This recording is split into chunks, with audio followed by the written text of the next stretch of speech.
તો માવઠાથી અમરેલી જિલ્લાના ખેડૂતો બરબાદ। બગસરામાં 1.61 ઇંચ વરસાદથી પાકને મોટું નુકસાન।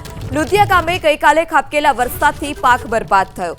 ઘઉં, ચણા, એરંડા, રાયડા સહિતના પાકમાં વ્યાપક નુકસાન છે। જે પાક છે તેનો સોત વળી ગયો છે। માવઠાને કારણે ખેતરમાં પાણી ભરાયેલા પણ જોવા મળ્યા।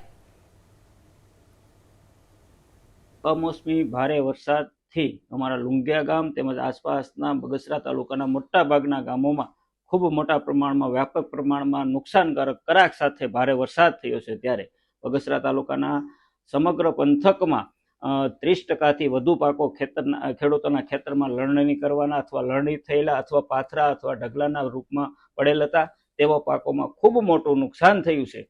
ખેડૂતોને આવા લણણીના સમયે આવેલી આફતમાં હું સરકારશ્રીને બે હાથ જોડીને વિનંતી કરું છું, અમનો તાત્કાલિક સર્વે થાય। સર્વેના માધ્યમથી લાભાર્થી ખેડૂતો, ખરેખર નુકસાનગ્રસ્ત ખેડૂતોને યોગ્ય વળતર મળે, એમને ઊભા કરવા માટે, બેઠા કરવા માટે રહેમ રાહે ઉદાર દિલથી ખેડૂતોને વારે ચડે એવી સરકારશ્રીના વિડીયોના માધ્યમથી, સોશિયલ મીડિયાના માધ્યમથી, આપણા ઇલેક્ટ્રોનિક મીડિયાના માધ્યમથી હું સરકારશ્રીને વિનંતી કરું છું।